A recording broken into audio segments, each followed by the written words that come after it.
SIP क्या होती है, क्यों करनी होती है, कब करनी होती है, इसके बेनिफिट्स क्या होते हैं, कितने टाइम के लिए आपको एसआईपी करनी होती है, एंड साथ के साथ इसके एडवांटेजेस एंड डिसएडवांटेजेस के बारे में हम बात करेंगे इस वीडियो में। If you are new then consider subscribing to the channel.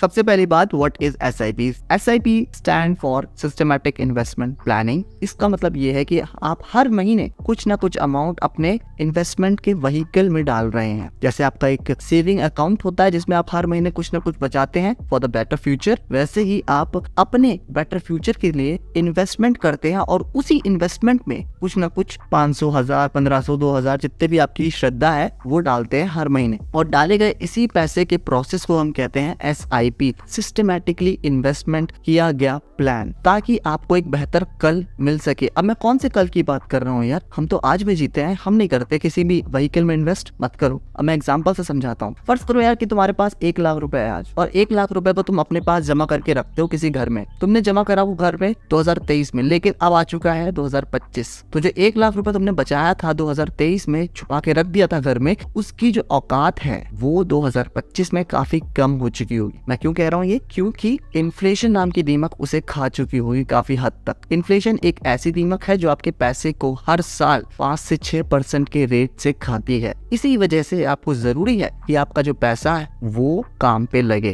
ताकि आपको एक अच्छे रिटर्न भी मिले और आप इस इन्फ्लेशन नाम की दीमक से बच सके। आप समझे मेरी बात? मैं और अच्छे एग्जांपल से समझाता हूँ। फर्ज करें कि मेरे पास एक पेन है, ये 5 रुपए का आता है 2023 में। अब जरूरी नहीं कि 2025 या 2030 में ये 5 रुपए का ही आए, हो सकता है ये 10 या 15 रुपए का हो जाए। तो पेन वही रहा, लेकिन इसकी कीमत बढ़ गई। क्यों? क्योंकि जो औकात थी 5 रुपए की वो अब बढ़ गई। मतलब अब 5 रुपए की औकात पाने के लिए मुझे 15 रुपए खर्च करने पड़ रहे हैं। 5 रुपए की चीज को पाने के लिए मुझे 15 रुपए खर्च करने पड़ रहे हैं। This is inflation. तो अगर आप अपने पैसे घर में छुपा के या बैंक में सेविंग में छुपा के रखते हैं, तब आप इन्फ्लेशन से नहीं बच सकते, क्योंकि वो अल्टीमेटली उसकी जो वैल्यू है वो कम करती रहेगी साल दर साल। इस वजह से आपको इन्वेस्टमेंट करना जरूरी होता है। अब एसआईपी की अगर हम बात करें तो ये एक तरह की सिस्टमैटिक इन्वेस्टमेंट प्लानिंग होती है, जिसमें आप हर महीने कुछ ना कुछ अमाउंट किसी भी म्यूचुअल फंड में या स्टॉक में या निफ्टी 20 में, किसी में भी ETFs में, आपकी मर्जी है वो, उसमें डालते हैं। तो बेनिफिट्स की अगर हम बात करें कि एसआईपी में क्या बेनिफिट आपको देखने को मिलता है, तो सबसे पहली बात तो देखो भाई, आपकी जो सेविंग करने की आदत है ना वो इन्वेस्टिंग में बदलने लगती है। मतलब जो आप सेव करते हैं उसी सेविंग को आप इन्वेस्ट करने लगते हैं। अल्टीमेटली क्या होता है ना कि हम सेव करते हैं लेकिन उसे सेव ही रहने देते हैं, किसी काम पे नहीं लगाते। तो आप अपनी सेविंग को एक तरह से काम पे लगाते हैं, तो आपको सेविंग के साथ इन्वेस्टिंग की आदत लगती है, और पूरी श्रद्धा के साथ हर महीने आपको ये पता रहता है कि भाई इस महीने मुझे 1000, 1500, 2000 जितने की भी आपने एसआईपी शुरू करी है उतने रुपए मुझे डालने हैं इस पर्टिकुलर म्यूचुअल फंड में। दूसरा बेनिफिट ये है कि यहाँ पे आपको पावर ऑफ कंपाउंडिंग देखने को मिलता है। मैं एग्जांपल के तौर पे समझाता हूँ। 2 भाई हैं, रमेश एंड सुरेश। अब दोनों की नौकरी लगी 25 साल में, और जो रमेश है उसने 25 साल में जैसे ही नौकरी लगी अपनी एसआईपी शुरू कर दी। 5000 रुपए वो हर महीने बचाता और एक म्यूचुअल फंड में डालना शुरू कर देता। वहीं पे उसका जो भाई है उसने 30 साल में जाके शुरू करी अपनी एसआईपी 5000 रुपए की। अब दोनों भाई 5-5 हजार रुपए डालते और 60 साल की उम्र तक डालते रहे। एक ने 25 साल पे शुरू करी थी और एक ने 30 साल पे 5000 रुपए डालना शुरू किया था। दोनों को एवरेज रेट ऑफ रिटर्न हम मान के चल रहे हैं 12% का मिला। तो अगर आप मेरी स्क्रीन पे देखेंगे तो रमेश जो कि 5000 रुपए महीना डालता था, एवरेज रेट ऑफ रिटर्न 12% हम मान के चलते हैं। और क्योंकि ये दोनों के दोनों भाई 60 साल तक इन्वेस्टेड रहे और 25 साल में रमेश ने शुरुआत की थी, तो 60 - 25 यानी कि आपके हो गए 35 साल। तो इन्वेस्टेड अमाउंट इसका कितना बना? रमेश का 21 लाख रुपए। और इस पे रिटर्न कितना मिलेगा इसे? 3,24,76,000 रुपए। वहीं अगर मैं इसके भाई की बात करूं जो कि 5000 रुपए महीना इन्वेस्ट करता था एसआईपी के थ्रू, और एवरेज रेट ऑफ रिटर्न इसको भी 12% मिला है, लेकिन इसका जो टाइम पीरियड है, क्योंकि इसने 30 साल में शुरुआत की थी, तो इसका जो बनेगा 30 ईयर्स बनेगा, क्योंकि 60 - 30 ईयर्स। तो अगर हम इसको देखें तो इसकी जो इन्वेस्टेड अमाउंट बनी है 18 लाख रुपए बनी है, जिसपे इसको रिटर्न जो मिला है वो मिला है 1,76,00,000 रुपए का। कहा 3 करोड़ और कहा 1.5 करोड़ से थोड़ा सा ऊपर। तो आप समझ सकते हैं this is called power of compounding. अगर मैं यहाँ पे सिर्फ एक को बढ़ा दूं, लाइक 30 से 31 ईयर कर दूं, आप समझ सकते हैं आप 2 करोड़ के आसपास पहुंच जाएंगे। तो ये गेम होता है पावर ऑफ कंपाउंडिंग का। मतलब जितना ज्यादा आपका टाइम होराइजन रहेगा और जितने लंबे समय के लिए आप एसआईपी कर सकते हैं, उतना ज्यादा आपका पैसा ग्रो करेगा। इट डजंट मैटर कि वो 10% या 12% के रेट से कर रहा है। What matters the most is the amount of time you are invested in the market, मतलब आप जितना टाइम तक इन्वेस्टेड रहते हैं मार्केट में उतने ज्यादा समय तक आपका पैसा मल्टीप्लाई होता रहता है। This is called power of compounding. And Albert Einstein ने भी एक बहुत ही अच्छे और सुंदर कोट में कहा था कि who understand the power of compounding earns from it and who doesn't page for it.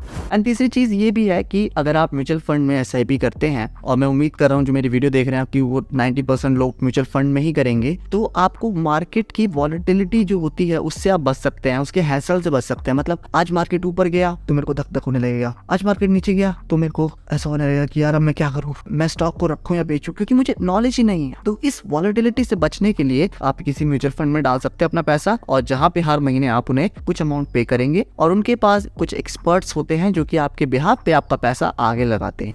देखिए अब ये क्यों अच्छा और अट्रैक्टिव बन जाता है, देखिए ये उन लोगों के लिए अट्रैक्टिव भी बन जाता है जिनके पास लमसम अमाउंट इन्वेस्ट करने के लिए नहीं है। What is lump sum? मतलब मेरे पास 1 लाख रुपए है और मैंने 1 लाख रुपए उठा के किसी म्यूचुअल फंड में लगा दिया, ये हो गया एक लमसम अमाउंट। वहीं पे कुछ लोग ऐसे भी होते हैं जिनके पास नहीं होता इतना अमाउंट, वो क्या करते हैं 5,000 10,000 हर महीने इतना अमाउंट डालते रहते हैं। जैसे कि आप EMI पे करते हैं, एक साथ नहीं हो पाता आपके पास इतना कैश, तो आप हर महीने EMI देते हैं ना, वैसे ही आप हर महीने कुछ अमाउंट डालते रहते हैं अपने आने वाले फ्यूचर के बेटरमेंट के लिए, आने वाले कल के बेटरमेंट के लिए। फिर चाहे वो कुछ भी हो सकता है, यार मुझे 10 सालों में घर लेना है या 15 सालों में मुझे एक गाड़ी लेनी है, तो उसके लिए मैं कुछ अमाउंट म्यूचुअल फंड में डाल रहा हूँ ताकि मुझे मेरे प्रिंसिपल अमाउंट पे कुछ परसेंटेज ऑफ रिटर्न मिले, और मैं उस परसेंटेज प्लस जो मैंने प्रिंसिपल अमाउंट डाला है उसके बेनिफिट से गाड़ी ले सकूं या घर ले सकूं, डिपेंडिंग ऑन योर गोल। अब बात करें दोस्तों SIP के कुछ डिसएडवांटेजेस की, तो यहाँ पे मैं SIP के जो डिसएडवांटेज है म्यूचुअल फंड में बताने वाला हूँ आपको। देखिए जो सबसे पहला डिसएडवांटेज आपको देखने को मिलता है वो है आपकी मैनेजमेंट फीस। उस म्यूचुअल फंड को चलाने के लिए कुछ मैनेजर्स होते हैं प्रोफेशनली जो हायर करती है कंपनी, साथ के साथ ही कुछ एम्प्लॉयज को हायर करती है, उनको चलाने का खर्चा आता है यार। तो ये सारे खर्चे कहाँ से निकलेंगे? ये सारे खर्चे आप जैसे जो क्लाइंट्स होते हैं जो उनके पास जाते हैं कि भाई आप मेरे बिहाफ पे मेरा पैसा आगे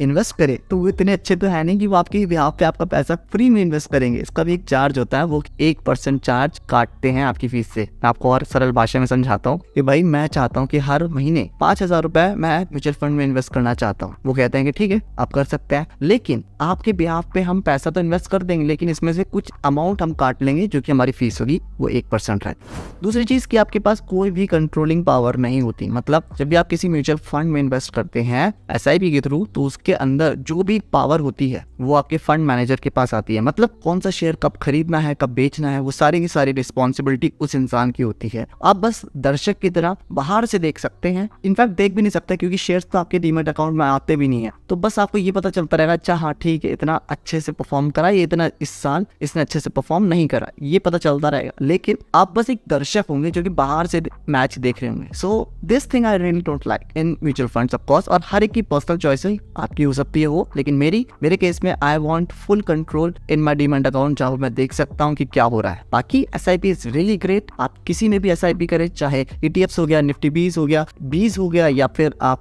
इंडिविजुअल स्टॉक्स में, म्यूचुअल फंड में, कहीं पे भी आप SIP कर सकते हैं। And trust me you will see the power of compounding. और यकीन मानिए SIP का एक सबसे अच्छा जो बेनिफिट मुझे ये लगता है कि अब आपके पास कोई भी बहाना नहीं बचेगा कि यार मैं इन्वेस्टमेंट शुरू नहीं कर सकता, क्योंकि SIP के थ्रू आप सिर्फ मिनिमम 500 रुपए से शुरुआत कर सकते हैं। मैं इनफैक्ट आपको एग्जांपल दिखाता हूँ। देखिए अगर आप 18 साल के हैं अभी और आप लेट से 500 रुपए इन्वेस्ट करते हैं हर मंथ, मैं उम्मीद करता हूँ कि चलो आप 10% का रेट ऑफ रिटर्न तो निकाल ही लोगे। कोई भी म्यूचुअल फंड में आंख बंद करके आप डाल दो 500 रुपए, करना मत ऐसा, लेकिन लेट से 10% आपको रेट ऑफ रिटर्न मिल गया। आप कहते हो चलो ठीक है यार मैं अभी 18 का हूँ, मैं 50 साल तक 500 रुपए हर महीने 500 रुपए पूरी शिद्दत के साथ इस म्यूचुअल फंड में डालता रहूंगा। तो आपका टाइम पीरियड कितना हुआ? 32 साल। तो 500 रुपए 10% के रेट ऑफ रिटर्न से 32 साल के लिए अगर आप इन्वेस्ट करते हैं तो आपकी इन्वेस्टमेंट अमाउंट कितनी हुई? 1,92,000। लेकिन आपको मिलेंगे कितने? 14,04,168 rupees. This is my friend the power of compounding. I hope you get it. उम्मीद करता हूँ ये वीडियो पसंद आई होगी आपको। I will see you next time guys. Bye.